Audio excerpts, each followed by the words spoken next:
I'm Russell Turner, and this is the sound of the suburbs. Now, I have a special guest in the studio. He's looking around, so where's the special guest? Oh, it's me. It's you, yes. Yes. This is Elliot. Say hello, Elliot. Hello, Elliot. Here I am now. For some reason, I'm holding a pen. I was going to do some drawings, but it's radio, so that's no good to anybody. Well, no, but it's good if it kind of... Describe what I'm drawing. You can describe what you're drawing. I'll start drawing in a minute. Like, yeah. Well, Elliot's an old friend of mine, and this is the first time we've actually seen each other for... A long time. We go back a long way because we're limbo champions.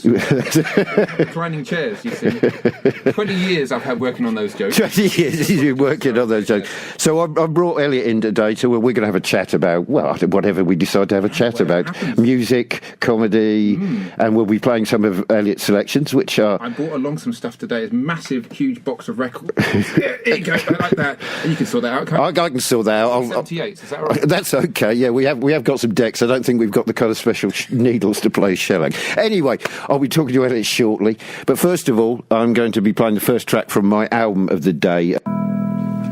First track from my album of the day, Real Ramona by the Throwing Muses, and that was Counting Backwards.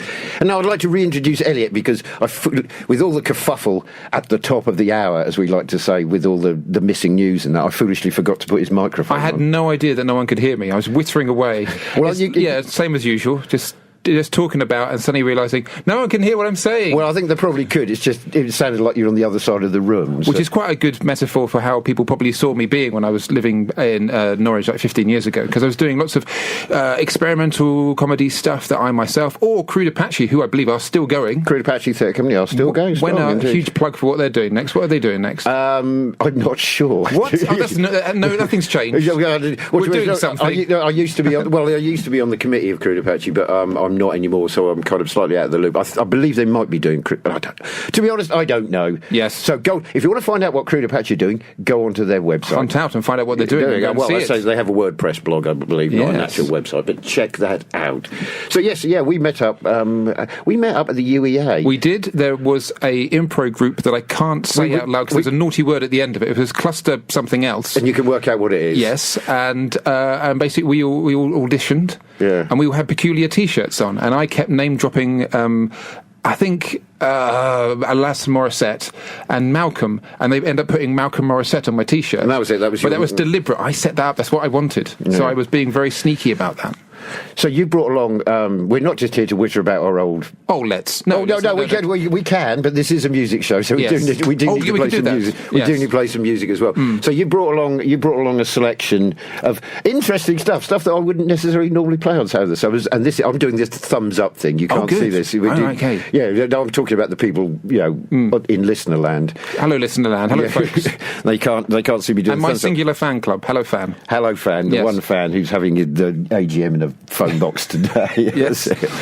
So what's this first track's Brian Eno, and we're not sure what the track's called, is it? We think it possibly might be called Needle in a Camel's Eye, or The Eye in the Needle of a Camel, or something to do with camels, needles, and in. And which album's it from? It's from Here Come the Warm Jets. Well, here we go. Brian Eno and some track. Right, that was Brian Eno with a track. That was great. That was nice, isn't it? Thank you. I'm sorry to give you a heart attack. It kept pausing. After the first one, it's fine. I looked round and you could see that the countdown timer. That's cheeky Brian. That's cheeky. What does he know? He knows stuff. And where did you say you got that album from? Oh, off air, I told you where I got this from. I know. I'm making it sound like... Oh, sorry, spontaneous. We haven't been practising at all. 25p that cost me from a shop in Felixstowe. I was working at the Felixstowe Spa Pavilion, which might still be open, I think. Right. And I was working there as a student, and I came in with a big bag of stuff. I said, you'll never guess what I've got. A Starsky and Hutch jigsaw. And they were like, what's rubbish? And I'm like, oh, well, what about this? And I produced this Brian Eno album. And they were, but how much was that? 25p? But no, that means it's good. It's a good album. And I hadn't actually heard it. It's the cover. The cover's really cool. You've got this sort of, it's like a front room with a mirror, and you can see little postcards. And if you look at the postcards, it's like a picture of what you're looking at. Oh, right, so it's a picture within a picture, and so forth. The infinite regression, I think they call it. And I think it is his first sort of escape from Roxy Music. I prefer early Roxy Music because you've got Brian Ferry doing his kind of singing paper comb that kind of thing. Like Tony Newley then, but anyway, he's doing his sort of stuff. And then in the middle of it, beeps and bops and weird noises, Brian Eno sort of inventing peculiar, bath gurgle noises via his synthesizer, and that for some reason makes the music really interesting for me, at least. So it's and I like a bit of Brian. I like a bit of Brian. Well, you mentioned that, and I've just been completely spontaneous. Oh yes, because you mentioned Roxy Music. I do like a bit of Roxy Music. So following on from Brian Eno, we have the early stuff. It's early stuff. It's Editions of You. Oh right, okay. 2 tracks back to back. Excuse me. This is live radio. I'm just about to adjust the microphone. You'll hear a creak. Euphemism that is. That is. Yes. I'm adjusting my microphone light in the studio, and my glasses because this is rock and roll. It is hitting my microphone. 2 tracks back to back there. First up, you heard Roxy Music with Editions of You from the 1973 album For Your Pleasure, and that was followed by the Ramones with the KKK Took My Baby Away from, I can't remember which album it's from, but it would be the late 70s or early 80s. Anyway, I'm with Elliot Stewart. Hello. In the studio, and Elliot's an old friend of mine, and this is the first time we've actually met in probably 10, 15 years. I can't remember why we fell out. I think, did we... we never fell out. You moved away. Is it having an argument already? You moved away. Well, yeah, but you stayed where you were, and I had to go to London and marry someone, and you didn't have a child. Yeah, you didn't follow me. I didn't. You didn't ask me whether this was a thing I should do or shouldn't. So I just did it, and there we go. I have this, And so, but you're back in Norwich, though. Apparently, yes. You're certainly in the studio. I am now. Yes, live speaking to the world, which is what I used to do. Can I do a plug for my old radio station? You can do a plug for your old radio. I used to do a show called Wandsworth Sunday Roast, which is a comedy sketch show that I used to write, and had lots of very cool persons who I can't name all of them, but they were really wonderful people who used to come along and perform the sketches, and we had weird live music from Harriet Brain, who's doing very well, and other people as well. Nick Lawrence did all the jingles, and we had lots of fun doing that. So it was fun. We'd go out and do stuff live, and we'd be rustling the scripts a lot, and then say, oh no, we're just doing live origami, so cover up the fact that we were looking at scripts in front of us. So that was great fun, and then basically sort of came here, and I thought, you know what, let's me and my lovely wife and my fantastic son, let's go and buy a house in Newcastle. Now everyone knows where I live, I shouldn't say, and the postcode is no, don't do that, because you'll have hordes of people. My fans, or my singular fan club. But it's so good to be back in Norwich, and there's so many arty, wonderful things, and I encountered the Science Week last week. Yeah, no, I knew it was on, but I never got to see. Did you go along to any of this stuff? I like the fact that you've got the London attitude of basically, well, I know this stuff I never got round to seeing. Same thing, I was in London. Yeah, so many things to see. Because we're just too cool. We're just too cool for school. Exactly. So it was good, and there was lots of things of like people coming up to you and rubbing balloons and putting them on your head and saying, I don't work here, I'm just insane. But no, but there were lots of people experimenting with gravity and that kind of thing. Jumping off stuff. And and still falling. Yeah. Yes, is Simon Cowell all right? That wasn't me. Did he fall down the stairs? Who? Simon Cowell. Well, maybe, I don't know. He was in hospital. Was he really? Yeah. Simon Cowell is not a person I'll take any notice of. And vice versa. He speaks well of you, apparently. Yes, of course. Who's that with Russell? Oh, it's Simon Cowell. Oh, he hangs around with you all the time. You deny it, but anyway. Yeah. So what was I talking about? Oh, Science Week. Did you take your son along to it? Yes, I did, and they did experiments on him, and it turns out, he's great. He's going to rule the world one day. Now, it was one of these things where you'd go along and go, look, isn't this great? And my son would just sort of go, can we go and get like a free bag? They were giving away free bags of Eastern Daily Press, the local paper. My son really wanted that, and I was like, why? Oh, that's great publication, I'm sure. It's really good and informative and everything. But it was like because it had a free bottle of fizzy drink and crunchy and a bag of crisps. And I thought he's not such he's quite an intellectual chap. But he didn't want it from the newspaper. He was in it for the tasty candy that came with it. Right, well, we should talk more about stuff. I just did everything then, didn't we? We did. What else can we talk about? No, we've exhausted every topic. So now it's time for the second track from my album of the day. You're listening to Future Radio 107.8 FM, also available on DAB and online at futureradio.co.uk. I'm Russell Turner, and this is Sound of the Suburbs. I'm with you for another hour and 28 minutes and 13 seconds or so. If you want to get in touch, number of ways you can do that. You can text Future, then your message to 60066. You can email studio@futureradio.co.uk. You can use the instant messenger on the website, or you can tweet us, and our Twitter handle is @Future Radio. Now, in the studio, I have with me Elliot Stewart. We've been talking about stuff and playing lots of things. Stuff. I'm on my website at the moment. You're on the website. You're way ahead of the trend. This website is what people are really into. Yeah, it's amazing. It's with a Y. It's where people wibble. They do all the time, but they don't fall down. No. Yes. Yeah, that's enough for the older members. The older people who might appreciate that. Yes. So we were talking about the bonzos. We do. Yes, I'm very fond of bonzos. Bonzo Dog Doodah Band, and I know a lot of their earlier stuff was, I'm trying to think of like Temperance 7 or whatever. They did this all, it was the Jollity Farm and lots of covers from the 30s.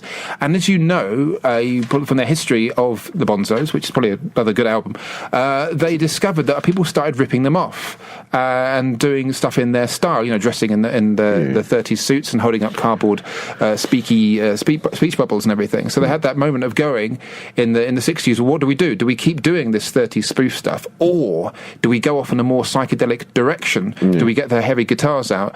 Is that going to work? Is Vivian Stanchel going to, his posh delivery going to work with all this sort of psychedelic? And it did, and it does, and it's amazing. So, because I didn't know, my dad had Gorilla on vinyl. Right. And I used to play that, and like every other song is sort of like a silly sort of jolly 30s thing. And every now and then there's a monster coming, or I can't think of the other tracks, and some really peculiar tracks as well. And you just think, that's interesting, because sometimes if you get ripped off, you just think, new direction. I'll go off. And I can't think of the band. Well, no, when we go off, we'll wander off now for a commercial break or a song.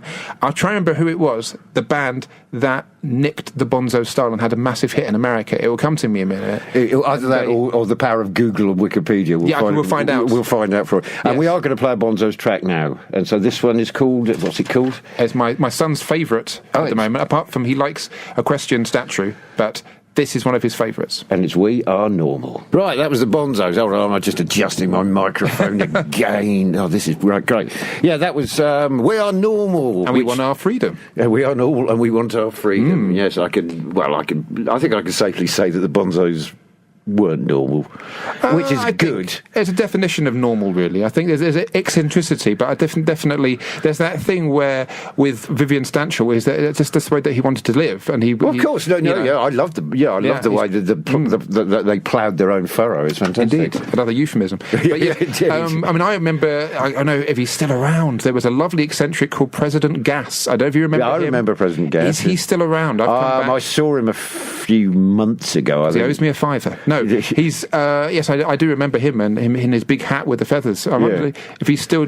He used to write loads of poetry. He used to do poetry. I haven't actually seen him doing any poetry for a while, but I did. I saw him a few months ago. I might have seen him a year or two ago. So, President Gas, are you still out there? If you are, drop us a line on the show.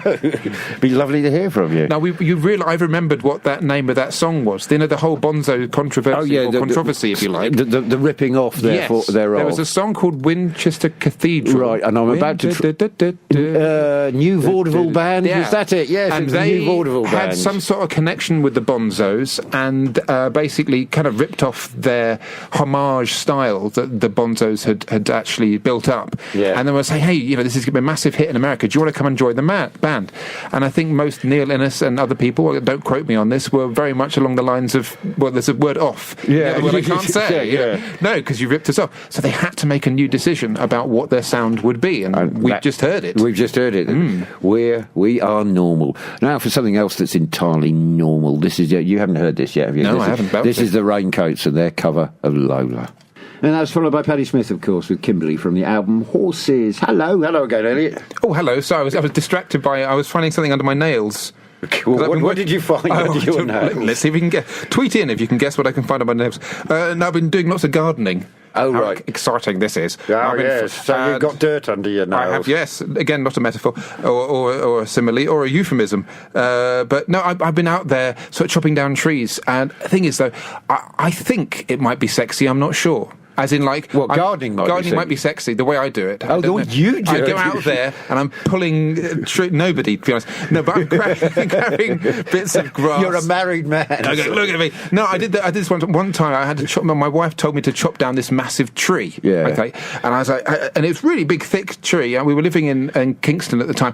Complete trivia about Kingston trees. But I get a big axe and hit the hell out of it like that. Yeah. And you get... As a gentleman, you've got to have lots of testosterone and get you quite angry because it's the same sort of power, I guess. So I was smashing away and that sort of thing like that. And then it fell down eventually after 3 hours. And then she rang me up and she said, how was it? And I'm going, well, I think you might have been a little bit scared. And I don't know how ironic I was being. Because I was like, I've been a man. I've destroyed something. I mean, it was. I didn't like doing it. I felt, I was like, a poor tree and everything like that. So now I'm being very gentle as I mow the lawn now. I'm apologising to every blade of grass. That you take. Yeah, you're getting touched you with your friendly side to the grass? Yes, exact. Pardon. Yes. Yeah. No. Right, let's stop this conversation before it Other goes. things are available. Yes, indeed. Yes. Anyway, what's available now is the next track from my album of the day. Now, we're coming up to the top of the hour, so we've probably only got time for what's your next track? Oh, let's waffle for a couple of minutes. Oh, we can. Yes. And I have no idea what the track is. I just threw some stuff onto a CD. I can tell you what the track is. Oh, thank you. Should I do it as a mime? Do it as a mime. No, I won't. Put your trousers back on. That's not helping. Oh my goodness! You have got tattoos. Yes, and piercings. I have got tattoos. Oh my goodness! And piercings. Oh right. Yeah. No, I'll tell you, it's Bowie. Oh yeah, it's I want to say Clare Country Park. It's not that. No, it's Black Country Rock. But we used to sing. My brother used to sing Clare Country Park, and to that particular. I'm not sure there are other songs by David Bowie that you can sing Suffolk places or Norfolk places too. So where is Clare Country Park? I don't think it's in Clare. It's actually where not County Clare. No, not County Clare. It's in Clare, and basically it's where I filmed the futuristic film Future Killer, which we made with my brother in 1992. One day we'll put it on YouTube. It was a spoof of the Terminator, which involved me wearing silly glasses and a brown jacket and running around being alternate versions of ourselves, and it was funny in the 90s. It was funny in the 90s. Maybe still is. I don't know. Have you watched it recently? Yes, it's still pretty good. We had to edit it on camera. Nowadays you can edit. So we basically, everyone stands still. There was a little red button I had to press, and basically it took 20 seconds before anything happened. So I go, 1, 2, 3, go, act. And I wave, which means stop acting. And then I'd say stand still, run behind them and go, 1, 2, 3, go. And you had some really nice editing going on, but occasionally you could hear me going, 1, 2, 3 in the background, or people just doing double takes. I think we did that. A bunch of us spent. We did that in where the hell we were in.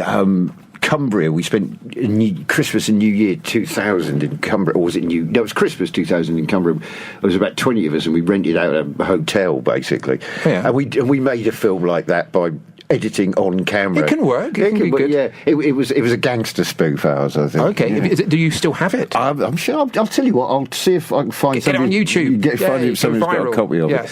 Right. Well, we're heading to the top of the hour, so I'm going to play your third track. Yay. And this, from the album The Man Who Sold the World, is David Bowie and Black Country Rock. Hello, you're listening to Future Radio 107.8 FM, also available on DAB and online at futureradio.co.uk.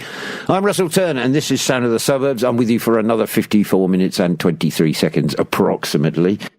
And, sorry, I was whittering away to the guest in the studio. Yes, that was the fourth track from my album of the day, The Real Ramona by the Throwing Muses, and not the Throwing Muses, just Throwing Muses, and that was called Graffiti. Well, your next track is from a band from Norwich, isn't it? They are. I only discovered this because my brother, who I think is listening in, he's following me all the time. Hello, Phil. Hello, Phil. Who lives at... No, don't give his postcode away. Who knows where he lives? I know where he lives. And, he was saying, I didn't know you liked local bands and stuff. And I said I didn't know that Let's Eat Grandma were, because I just sort of heard it on YouTube, and I thought I'd listen and go, oh, is there an album? So I sorted out, and then I sort of thought I'd like to listen to them. In fact, my brother's just saying, is this a one-off thing?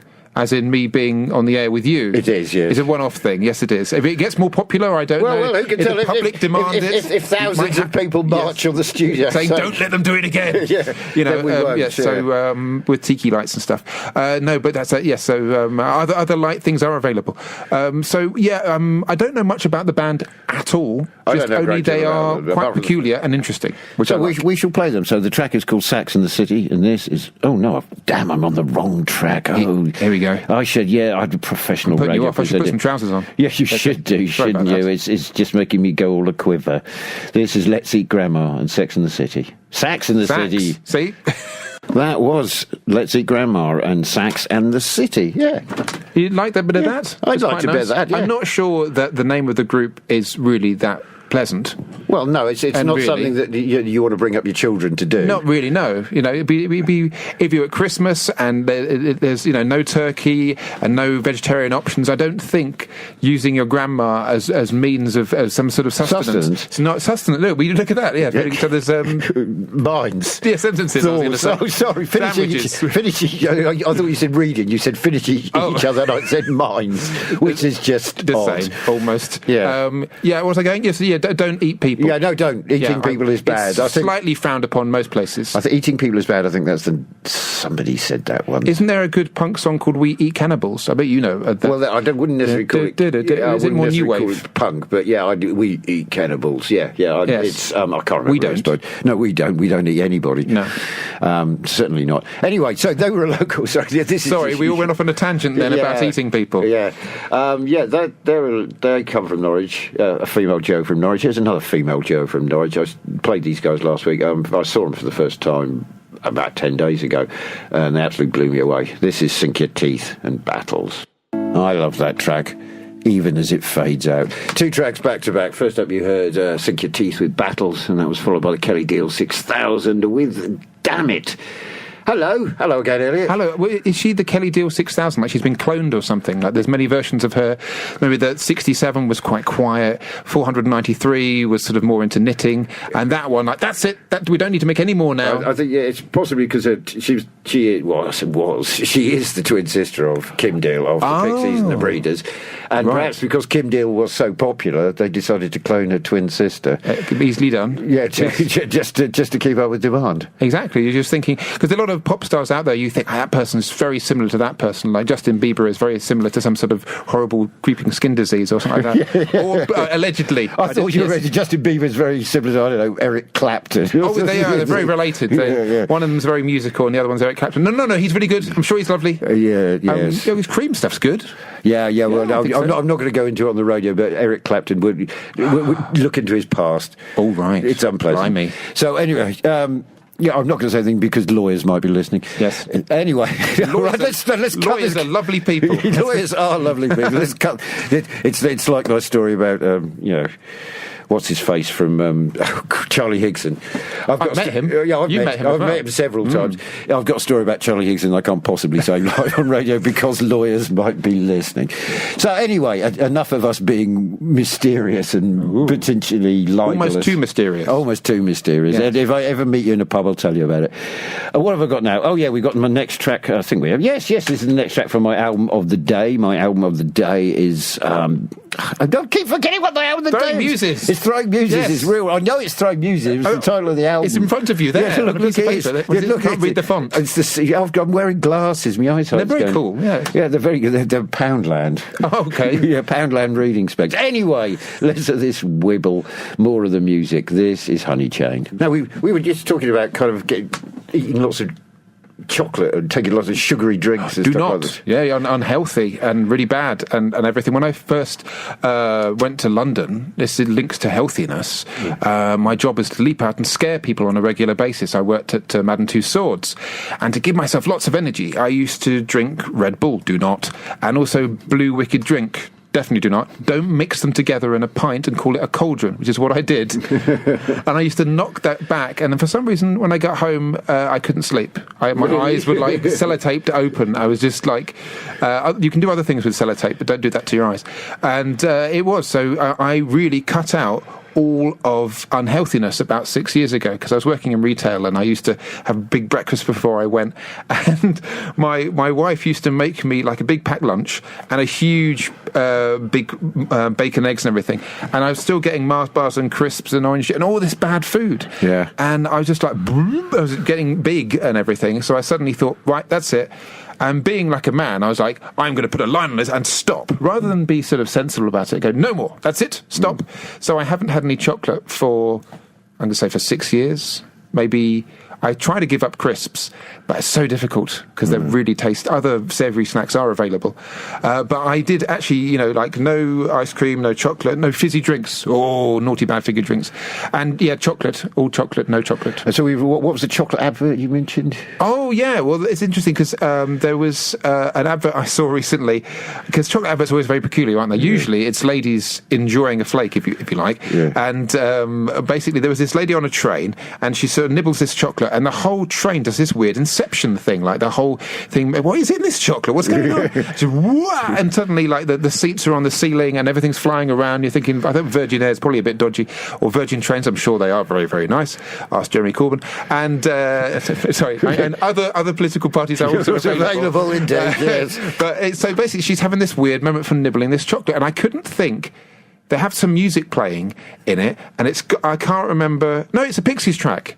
It's not the original. It's a Pixies track, but it's like an electro poppy Justin Bieber version of it, and it's really awful. So it was electro, and the track in question is "Where Is My Mind?" That's it, and that's the track they butchered for this advert. Yes. So we are going to play the original. Oh, thank you very much. First, you heard "Where Is My Mind," and that was followed by their cover of "In Heaven," which is the Lady in the Radiator song from Eraserhead. That's the film it's from. I always kept saying Eraserhead, which is an interesting mashup. It is an image. Vince Clarke and the other guy from Erasure in black and white. In black and white, eating each other's children or something. Back to We Eat plugging them again.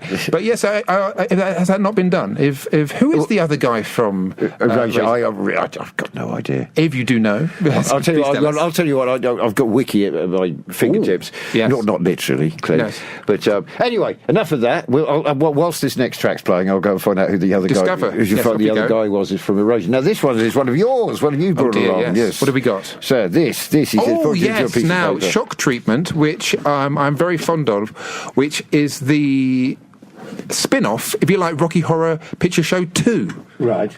It's not. It's quite obscure because it didn't do very well. I know the tradition of Rocky Horror was that it sort of bombed when it first came out, and then midnight matinees, people went to go and see it and dressed up. That's the whole thing of Rocky Horror, that it was a surprise hit. Yeah. And then they made the movie and everything. And the same, they thought they could get lightning in a bottle again with Shock Treatment, and it is a very interesting movie because it talks about the culture of celebrities. You know, it's very much Big Brother, the musical, a good 30 years, 20 years before it sort of hit. And it does have Brad and Janet in it, but they're played by different people. Yeah. And it's a very peculiar... it's written by Richard O'Brien. It's the whole same team again, playing different parts, apart from Tim Curry not being in it. And this is the title track called Shock Treatment. Well, that was Shock Treatment, which ended slightly earlier than I expected. Sorry about that. That's all right. I try not to finish too early, but yes. There we go. So, you talked about it just then, a follow-up, or sort of follow-up. It's well worth digging out and finding. Basically, it's the same team. I can tell you a little bit about it. Basically, Brad and Janet are in it, and they start off on this game show about how well the relationship is going, but Brad fails big time. And there's lots of songs about that. And in the end, he gets sort of taken away and put in a sort of an asylum. Meanwhile, Janet is raised up to sort of celebrity status, and she's starting to lose her identity. And maybe, she's an independent lady. She doesn't need Brad, but maybe she doesn't need to be controlled by the man who is this person who's controlling the television network. And there's songs, and it's peculiar, and it's funny, and it's interesting. Such to do this, moving the microphone again. That was the final track from... I keep playing with it, sorry. I know you do. You keep moving it around while my back's dead. That was from The Real Ramona, that was Two Step, and that was Throwing Muses, a band I love. I'm going to do a little anecdote. Oh, yes. When Kristen Hirsch plays Norwich very occasionally, and she did a solo show about 5 years ago, and I kind of managed to arrange an interview with her. Oh yeah, and it was kind of did it very professionally, Of course, yes. Met up with her at the UEA with a recorder and had a natter and talked about the one time I'd seen her before in Norwich, which was about 20 years previously at the waterfront. And blah blah blah blah, and her autobiography had recently come out. Paradoxical Undressings, it's called in the UK. It was released as Rat Girl in the States, and it's about her early years in the music as a teenager, basically, and up to about 19, 20, when she had her first child, I think. And anyway, so this interview goes, and it's all very nice. And at the end, I just turned into a total fanboy. It was just kind of like, don't leave, come here, come and live with me, stay with me. No, it wasn't that bad. But it was, can you sign my copy of the book? And pose with photographs. And I've got these really bad blurred photographs of me with my arm around Kristen. It really is her, honestly. Yes, it really is. The selfie culture now is that whole thing you meet. I've done a couple of pictures as we're going out live now, and it is that peculiar thing. Like then, that would seem a bit weird. Could you just stand there? I'll take a photograph of you and me together, and that kind of thing. And now it can be done so quickly that you can go. Can you get like fake? Imagine you can get fake selfie templates. You don't bother. You just buy them, and there's a picture of like, I don't know, Robbie Williams Williams or whoever you want to be with a little with, hole yeah. where your head should go, and you just put it over I'm your... sure. like that. Well, it's called photoshopping. I'm sure. Okay. There's me thinking of a cardboard version. You buy a massive cardboard, put it on your head. Like, there you go. Well, Okay. all right, that would be more that would be lo-fi. That would be good. That would be going back to your selfie roots. That's what I'm all about. It's Yes. not understanding technology. That's what I'm about, really. Yes. Anyway, right, what we got? Actually, we're basically going to come. I think we will wind down towards the end of the show now, so I'm going to play a couple of tracks to play out. First up is PJ Harvey. All good, yes. Do you like PJ Harvey? And also, that's not her name. That's the name of the band. I know. All right, didn't know that. Polly Jean Harvey is her Yes. name, and PJ Harvey is the band. Yeah. It's close enough to be the same, isn't it? It's the band going, to be honest, everyone thinks that's you. Why can't it be, Why can't we do PJ Harvey and All Stars? Yes, like all-star dancers. Yeah. Yes. Anyway, it's not. Yes, you're right. This is from. I can't remember. This is from first album. I can't remember. Anyway, it's possibly my favourite track by her, and I'm going to follow that with a bit of television. So. This is anyway. I'm just going to play the track in it. You do that. It's your show. It's my show. I can do what I like. It has been off air. You don't want to know about this. You I've been don't. drawing pictures and everything. Well, it's been lovely to have you on the show. It's been great to be here. It's really, really good to see you again and everything. And now I've got that recorded, so it's the truth. It's going out. It is. Yeah, so it's very, very cool. We should go for a drink or something like that. We ought to Yes. at some point. Well, lovely to see you. And Thank you. I'm going to play out with PJ Harvey.